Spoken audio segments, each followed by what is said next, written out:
In a world that preaches the virtues of generosity, we are led to believe that kindness will ultimately reward us. We're taught that by giving our time, support, and energy freely, we elevate ourselves and that our goodwill will circle back to us.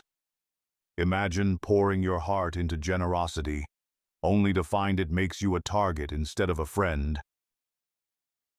Yet Machiavelli, the astute observer of human nature, had a starkly different viewpoint. He dismissed the notion of karma and instead emphasized the concept of leverage. He grasped a reality that many shy away from acknowledging. The world doesn't simply reward your generosity, it scrutinizes it. When you offer too much, too soon, and without reservation, you don't foster gratitude. Rather, you signal your readiness to be taken for granted. This availability can breed a sense of entitlement, transforming you from a respected individual into a mere resource to be exploited. Let's face it, how often have you extended a helping hand only to be met with silence when you needed assistance in return? How frequently have you gone out of your way to ease someone else's burdens, only to feel disregarded the moment you paused your generosity? A quick like is your vote for more documentary content just like this. Support the format. If you've watched until the end, you belong here. Subscribe now and solidify your place in our growing intellectual community. It's disheartening to realize that those you've helped might not remember your kindness at all. According to Machiavelli, this isn't an act of kindness. It's a miscalculation born of giving without the power that commands respect. In the intricate game of influence, relinquishing control the moment you give without strength is a costly mistake. Machiavelli cautioned leaders against the perils of early generosity, understanding that it isn't merely a gift, but a powerful message. What if everything you believed about kindness and generosity is a trap? This message dictates how others perceive your value, what they can expect from you, and the consequences of walking away. If you offer too much before establishing your authority, you inadvertently teach others that you exist to serve them. The fundamental issue lies in the misconception that generosity cultivates connections. In Machiavelli's perspective, it doesn't earn you anything. It can cost you dearly if the timing and context are misaligned. Let's explore the psychological underpinnings of this phenomenon. Unconditional giving may seem noble, but it often leads to conditional respect. You might believe that offering without expectations elevates your character. However, the reality is that expectations are formed by those observing your actions, even if they remain unspoken.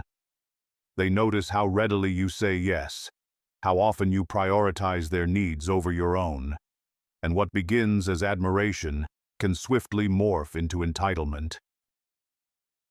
Once this line is crossed, the dynamic shifts irreversibly. Machiavelli would argue that generosity should be earned and must feel valuable. Not to you, but to those receiving it. People tend to cherish what they have to strive for, respecting that which requires effort. Could your goodwill be the very thing that invites exploitation? Your time, energy, and assistance should not flow freely. They should be safeguarded so that when you do choose to give, it feels like a privilege rather than an expectation. This brings us to a precarious reality. When individuals start to see you as generous, they may begin to test your boundaries. Often, this isn't done out of malice, but simply because they can. They may ask for more, use guilt, or flatter you just enough to keep you engaged. This is the pitfall that Machiavelli feared most, when your goodness becomes your vulnerability. The moment others realize they can manipulate your decisions through compliments or guilt, your respect diminishes, and they begin to manage you instead. In every type of relationship, be it personal, professional, or romantic, The second you find yourself giving more than you receive, the balance of power tilts. This shift doesn't occur with a dramatic event, but rather through subtle acknowledgments, casual compliments, and seemingly innocent expressions of appreciation. You might interpret these gestures as signs of loyalty, but in Machiavelli's terms, they indicate that you have become the easy target, the one who always agrees, the one who consistently overextends himself, and the one who gives without demand. The moment you give without power, you lose control. What does that mean for you? This is not kindness. It's self-sabotage in disguise. Let's delve even deeper into this dynamic. Another psychological shift occurs when you are overly generous within group settings. It may sound counterintuitive, but the more you give, the less valuable you become. In meetings, when you offer assistance more readily than others, it often goes unappreciated.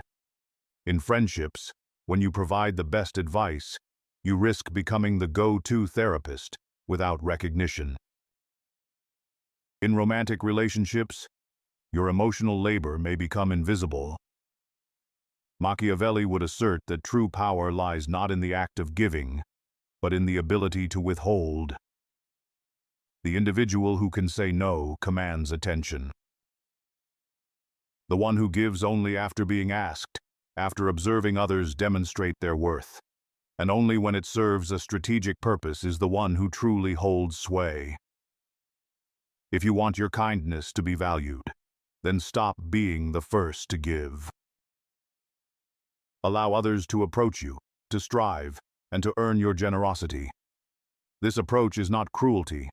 It's a calculated method of fostering respect, which forms the bedrock of enduring power dynamics.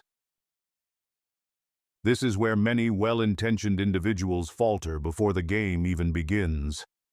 They perceive withholding as manipulative and view delayed generosity as insincerity.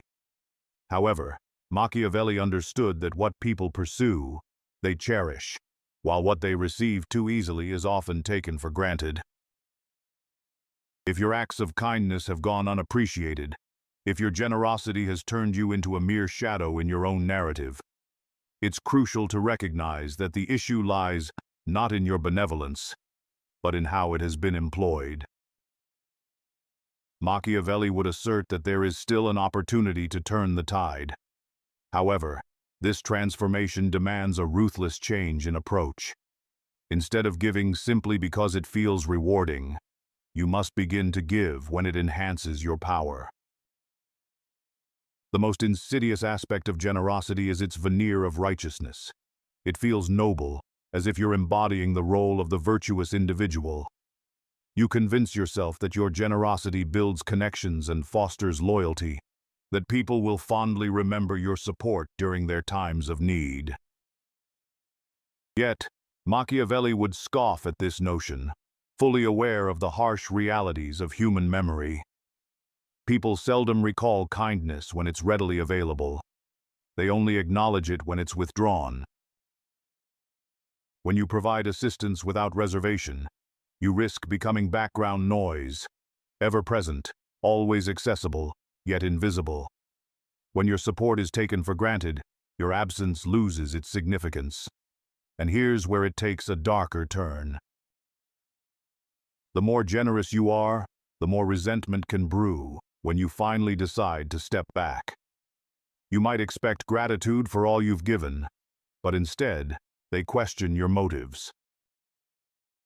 They express confusion and disappointment, claiming you've changed. People don't track the extent of your generosity. They only feel the sting of what they assumed they were entitled to. This is the Machiavellian twist. Your kindness doesn't cultivate gratitude. It fosters dependency. And when dependency is devoid of consequences, it breeds entitlement. Entitled individuals can become hostile when the flow of generosity ceases. That's why Machiavelli cautioned that a ruler should avoid generosity that yields neither respect nor gratitude. So, What steps should you take? You initiate the process of weaponizing absence. When someone has become accustomed to your assistance and validation, you withdraw without explanation. This isn't a form of punishment. It's a revelation. You don't need to justify your actions. You simply go quiet. In that silence, something transformative occurs. They begin to recognize how much they have taken for granted. They start to feel the emptiness left in your absence. You've flipped the narrative completely. You've transitioned from being a mere background feature to a presence they must now strive to regain. But this tactic only succeeds if you first grasp the timing of your generosity. Machiavelli never advocated for a complete absence of generosity. Rather, he emphasized being feared before being loved. If people respect your boundaries, if they understand that your time and approval are not guaranteed, your acts of kindness become impactful, memorable, and binding. It's not about withholding forever. It's about asserting control before you give. Let's delve deeper, as there's a subtler trap that even those in high positions can fall into. Consider the urge to be generous in public to showcase your worth. If you had to summarize the video's core paradox in one sentence, what would it be? Write it out below. Let's discuss this below. You find yourself in a group setting. Someone is in need and no one steps up, so you take the initiative. You offer your time, resources, and energy, wanting to be seen as reliable and indispensable. Initially, this works. People start to rely on you. However, over time, a peculiar shift occurs. They begin to view you not as a powerful ally, but as a mere utility. In Machiavellian terms, being useful without an element of scarcity leads to servitude.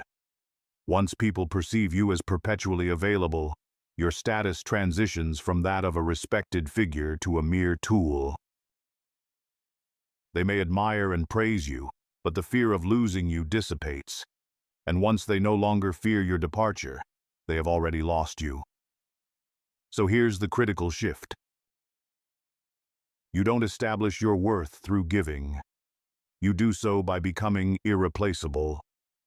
And nothing solidifies that status faster than being prepared to distance yourself from those who view you as merely an asset. That's the Machiavellian edge. You don't need to argue or demand recognition. Simply withdrawing your presence speaks volumes louder than any words ever could. Now let's address the most manipulative force that your generosity can attract: the professional parasite. This individual thrives off your inclination to overextend yourself. They don't directly ask for help. They drop hints. They don't demand assistance. They make subtle suggestions. They'll compliment you just enough to make you feel good about acquiescing. They might say, "You're so generous. I knew I could rely on you." In that moment, they tether your identity to your willingness to give. Dare to say no, and suddenly you're not the person they thought you were. You fall into this trap because your self-image is intertwined with your generosity. So, you double down. You help, you give, you say yes even when it costs you dearly, even when they don't deserve it. And Machiavelli would argue that they are not at fault for using you. You are at fault for being so easily used. The parasite can only thrive if the host permits it. If you seek power, you must stop being so consumable. So, what's the countermeasure? You disrupt the cycle. You begin testing those who have grown accustomed to your kindness. Offer partial assistance, then pause. Extend a small favor but ask for something in return. Observe how they react when you place a value on your energy. If they withdraw, become distant, or act hurt, you've revealed their true nature, not as villains, but as individuals who never respected your generosity, only your utility. This isn't about becoming cold. It's about becoming strategic. Because the game Machiavelli played was never about the facade of kindness. It was about the strategic placement of kindness. What will you do next to reclaim your narrative? Are you ready to redefine how others perceive your generosity? The stakes have never been higher. What will you do next to reclaim your narrative? Are you ready to redefine how others perceive your generosity? The stakes have never been higher. When you gain control over who receives your generosity, when they receive it, and the motivations behind your giving, you effectively shield yourself from becoming a target. You transform into a force of nature, a storm that others find difficult to approach for favors. The moment your kindness is taken for granted, it ceases to be genuine generosity. Instead, it morphs into an unspoken agreement you never intended to enter into. Once that shift occurs, every time you hesitate to give, every time you safeguard your own well-being, you risk being labeled as selfish. This paradox is striking. The more you give, the less freedom you have to decline requests, as you've conditioned others to expect your default response to be affirmative. Machiavelli would refer to this as a strategic misstep in your positioning. Now, your worth is no longer assessed by the value of what you provide, but rather by the times you refrain from serving. You're not celebrated for your contributions. Instead, you're penalized for your moments of withdrawal. This is precisely how power begins to slip away from you, not through overt betrayal, but through your constant availability.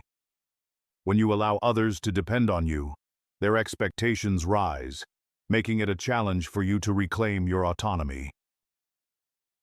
The narrative shifts.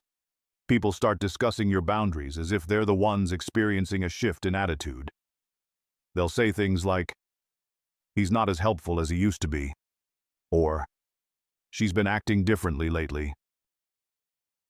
What they fail to acknowledge is the toll your generosity has taken on you. They overlook the exhaustion, the slow burn of your efforts, and instead focus solely on how your newfound boundaries have inconvenienced them. This is why Machiavelli advocated for purposeful giving. He understood that every act of kindness sends a message, either reinforcing your power or diminishing it. Unfortunately, your unintentional message has become one of endless availability.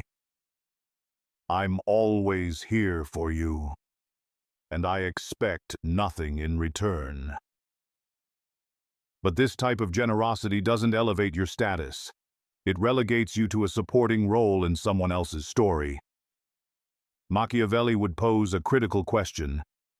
Do you wish to be the hero of your own life, or merely a helper in the lives of others? Let's delve deeper and dissect how your generosity is training others to overlook your significance. This process unfolds in 3 distinct phases. In the first phase, idealization, they're captivated by your helpfulness.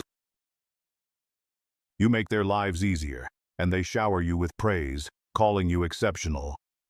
However, what you might not realize is that their admiration is not for you as a person, but for the benefits they derive from your actions. The second phase is integration.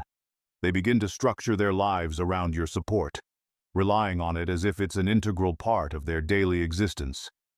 You become a fixture in their lives, but they no longer see you as an individual with agency. You are now mere infrastructure. The third phase leads to devaluation. When you start to pull back or request something in return, their reaction is not concern, it's irritation. You're no longer providing the service they've grown accustomed to. Machiavelli would term this the decay of perceived power. In moments of withdrawal, you won't earn respect. Instead, you'll face resentment, because they never feared losing you in the first place. So, what's the remedy? You must reframe the dynamics of your relationships. Withhold your generosity until the relationship has been clearly defined. Take a step back, observe, and allow others to initiate requests. When you do respond, let it be with calculated generosity rather than total availability. You don't need to drop everything at a moment's notice. Instead, you can express your limitations by saying, "I'll check my schedule," or "I have other priorities to address first." These responses serve a crucial purpose. They communicate that your time is valuable and your energy is not to be taken for granted. Machiavelli understood the power of language to create distance without hostility. This distance, in turn, fosters value. Immediate access only diminishes it. Now, let's consider a more profound aspect of unchecked generosity. The most detrimental consequence isn't just how others perceive you, it's how you begin to view yourself. You may start feeling guilty for prioritizing your own needs, struggle to rest even when exhausted, and measure your worth by your usefulness to others. This internalization of self-erasure leads to what Machiavelli would deem the ultimate loss of sovereignty. You become a ruler who pays everyone else while taxing your own well-being. To combat this, you need to establish a new identity framework, one where your value is tied not to what you give, but to what you strategically withhold. Saying no is not an act of rebellion, it's a reaffirmation of your autonomy. You protect your energy, not from selfishness, but from the understanding that overextending yourself renders your power disposable. You must be willing to endure discomfort and allow others to misinterpret your new boundaries. Remember, power often appears as arrogance to those who once benefited from your lack of it. And Machiavelli would find humor in this irony. When they claim you've changed, they're really just acknowledging that you've stopped being their convenient resource. That's a positive shift. It indicates that they are finally recognizing your generosity for what it truly is. A choice rather than a service, a signal of strength instead of submission. When you choose to give once more, it carries a different weight. It becomes rare and costly, reminding others of what it truly means to earn your favor. There comes a moment when the scales finally tip. But what happens when you finally reclaim that balance? How will the dynamics of your relationships shift? And what new power will you discover within yourself? Stay tuned to uncover the next chapter of this transformation. But what happens when you finally reclaim that balance? How will the dynamics of your relationships shift? And what new power will you discover within yourself?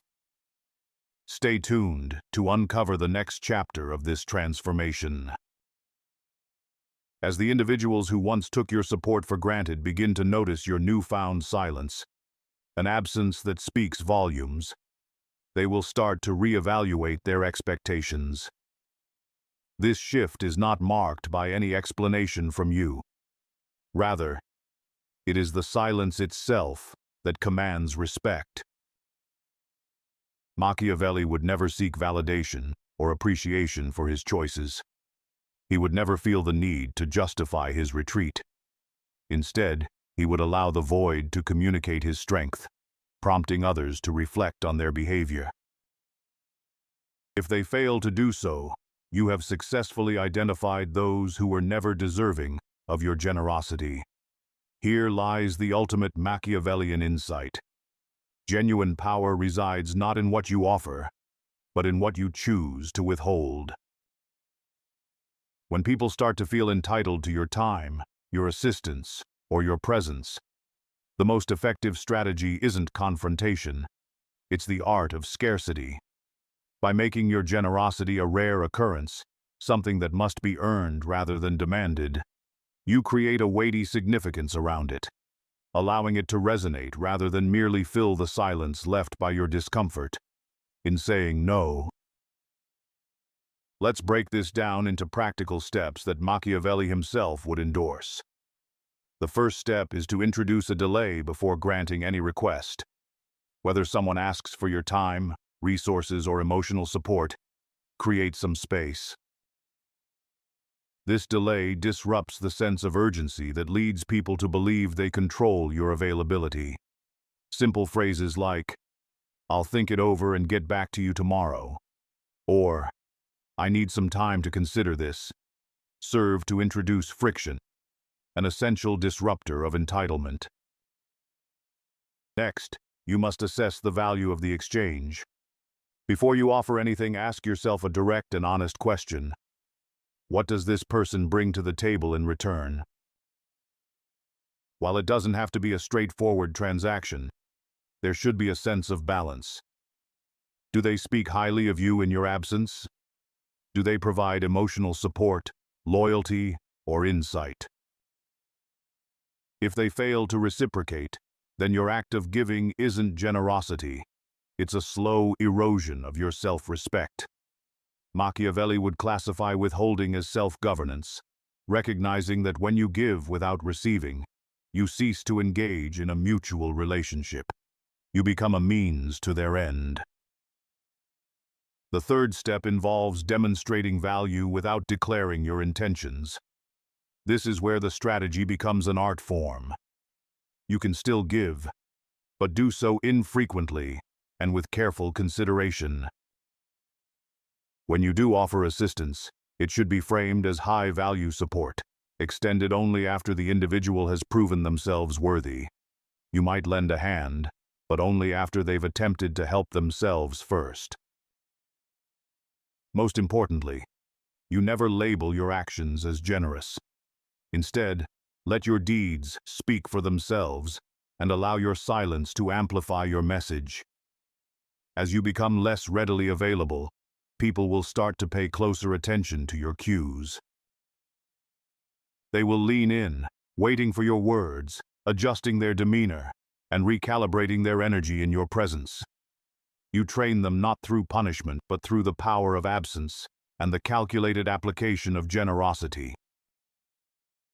This is how true leaders operate, how Machiavelli would navigate a landscape filled with those who disguise their greed as friendship. Perhaps the most liberating aspect of this transformation is that you owe no one an explanation for your newfound boundaries. Those who genuinely respect you will instinctively recognize the change and adapt. Conversely, those who grumble about your distance were never truly appreciative. They were merely exploiting your kindness. Through your quiet withdrawal, you've stripped away the facade. And here is where the final twist occurs. As your generosity becomes a rare commodity, it gains value. Once it is perceived as valuable, it becomes coveted. Suddenly, everyone is motivated to earn your favor. You shift from being the one who seeks acknowledgement to the one who commands it. From a target of exploitation to a figure of authority whose favor symbolizes power, prestige, and even fear. This transformation isn't born of malice, but arises from a profound understanding of what true generosity entails. It is not your default mode or your identity. Instead, it is your most formidable, unpredictable weapon, rarely wielded, strategically deployed, and forever remembered. A quick like is your vote for more documentary content just like this. Support the format. If you've watched until the end, you belong here. Subscribe now and solidify your place in our growing intellectual community. And in the next video, we'll discover expose every liar instantly using Machiavelli's 7 identification tactics.